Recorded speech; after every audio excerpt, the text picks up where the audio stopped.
be unfit is defined as disqualified or not being of necessary quality or standard. And as someone who has rebuilt herself from the inside out, I'm here to tell you that I know exactly what it feels like to be deemed as unfit by society, both physically, mentally, and even at times spiritually.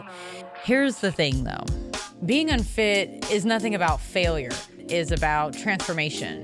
At the root of it, transformation comes down to being able to admit where you are, to make moves necessary to promote change, positive change in the right direction. So if you resonate with this, I encourage you to lean in and let's talk about it. This is the Unfit Podcast with Monica Jackson.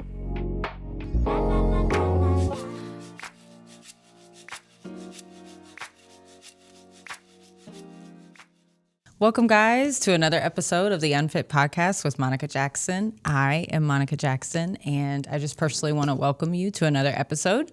Today's episode is titled, How to Love Yourself While Wanting to Change.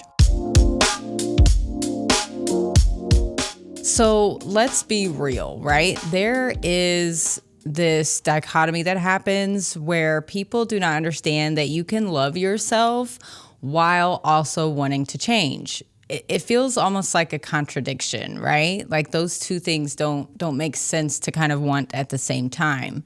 And we're told to embrace our bodies, but also work on them, to accept ourselves, but also strive for better, to be all of these different things at the same time. And that can be very, very overwhelming. And somewhere in between, it can start to feel like you're failing at all of the things because you're trying to be all of the things at the same time. But here's the truth. The truth is that you can love yourself and also want to grow. They're not opposites, okay? They're actually like a perfect team, and they come together and build this perfect balance of wanting more, but also accepting where you are. And today, that's exactly what we're going to talk about and explain what balance really looks like for someone who loves who they are now, but also wants to be better. So for the main set, right, we're going to talk about three major parts. The first one is that change doesn't mean that you weren't already enough. Loving yourself doesn't mean staying the exact same forever. It means caring about yourself enough to show up for yourself, how you are right now, today, and showing up for the future versions of yourself. I think about often in other relationships, our relationships with other people, we don't only love them when they're perfect, right? We love them through their phases, through their growth, right? Through the changes that they have to have as a person and as an individual. And I don't always understand why we don't look at ourselves the same way. I think that the goal has to shift from I'll love myself, I'll reward myself, I will accept myself when I get there, and shift more into I love myself enough today to take care of myself today so that I can grow into the person that I would like to be tomorrow, right? Another thing that I'm finding is that self-love is being deemed as kind of the enemy of growth, but in fact, it's actually more the fuel for it. When you move from love instead of self-hate, everything begins to shift.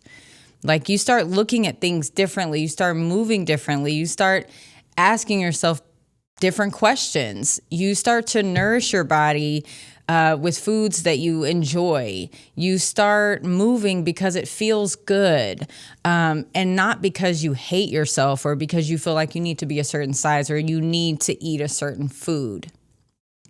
And I think that when we take out this idea that self-love doesn't make you lazy or that you can find balance between deciding to push yourself, but also falling back into rest and not doing those things, right? Allowing yourself the space to be where you are and give yourself what you need right then in that moment at that time. The more that we treat ourselves with kindness and respect, I think the easier it is to stick to the goals that we've set for ourselves, because we're not doing it out of guilt or shame or embarrassment or lack. We're doing it because we actually care. Like, we're doing it because we love our bodies and because we want more for ourselves. So then the question becomes, how do we begin to love ourselves through the work that it takes in order to evolve? And I believe that the very first step is catching yourself within the negative self-talk and beginning to rewire the ways that we're thinking about ourselves and the ways that we speak within our own minds to ourselves. If we think about the way that we speak to other people, we tend to automatically show kindness, respect, care, empathy, patience, and things like that. And I think that until we understand that the way that we speak to ourselves and the tone that we use and the words that we choose to imply to ourselves are just as important as the ones that we use within our relationships, I think we can shift the way that we grow and we change.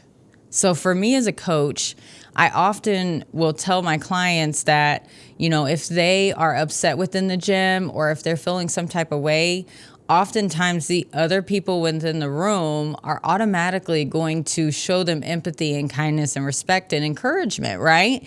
And I think that we, as women and as sensitive people, sometimes we tend to offer that so freely to the people and the places and the things that we love, but we often do not show ourselves that same consideration whatsoever. So I think that if we can start to change the negative self-talk, one, we're laying a new foundation for what that standard is. We're saying, you know what? No, I don't think that works for me anymore. I don't think that I'm lazy or stupid or I should be ashamed or embarrassed. I think I actually am a person that's growing. And I think I'm someone who needs empathy and space and grace right now. And that's what I'm going to show up and show for myself. And that's just as valuable as doing a workout or as eating right or meal prepping or any of those other things. There's so much value within changing the ways that we talk to ourselves. And once we get to a point where we're no longer beating ourselves down, right? Or we're working on it at least, then we have to focus on celebrating progress. We want to celebrate progress, not just at the finish line, but along the journey. And you don't have to be there. You don't have to be at the finish line to be proud of yourself, right? Every little tiny step forward is a step in the right direction and should be very much celebrated. So you have to find ways to celebrate and love on yourself daily. And I think that looks different for everyone, right? For me, rest has been the biggest form of self-care that I have had to learn how to allow myself to have. I have had to learn how to get out of negative self-talk and tell myself that I'm lazy for taking a nap or for taking a day off or for just taking a moment to breathe. There's so much to be done. I have to do. And because I have slowed down those negative, pushy, that part of me that wanted to keep pushing and going and being a perfectionist, I've actually found myself in a space where I can recognize where I need rest and I allow myself that, whether that be even journaling on how I'm feeling. If I find myself feeling excessive negative talk, right? Or if I'm feeling myself beating myself up, I can stop and slow down and pause and find some level ground, right? And so everyone's going to look different, but if you do not have a healthy way of celebrating your small wins, you probably will never be able to celebrate the very big wins when they happen. You might not even recognize when they happen. Finding something that makes you feel good is super important, guys. And you kind of have to act like someone who deserves love now and not just later.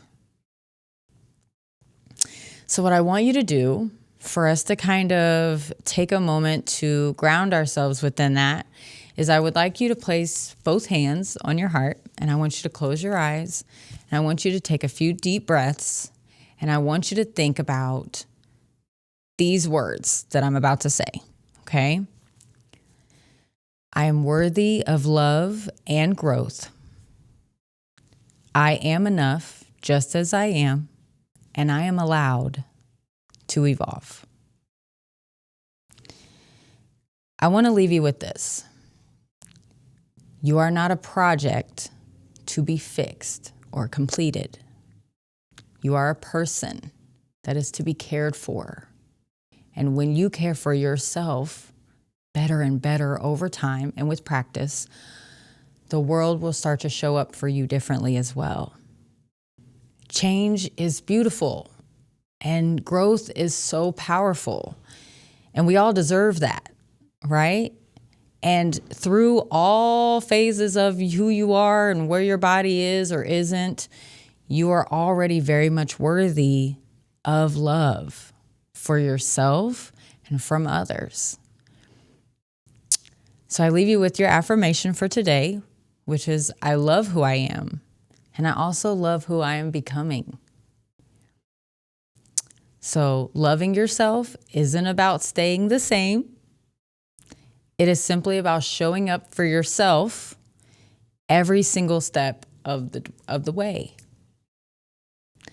Make sure that you download the Companion Journal page so that you can work through these things that we talked about today. Identify some ways that you can maybe pick up some self-love or identify what you're needing right now so that you can start to provide yourself that. But again, you're worthy of being able to work through it and also be awesome at the same time. I love you and have a great day.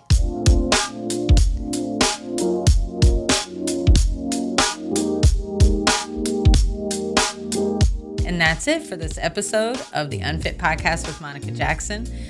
If this resonated with you, I hope you'll hit follow and come back for more. Share with a friend who needs it and subscribe to join this community.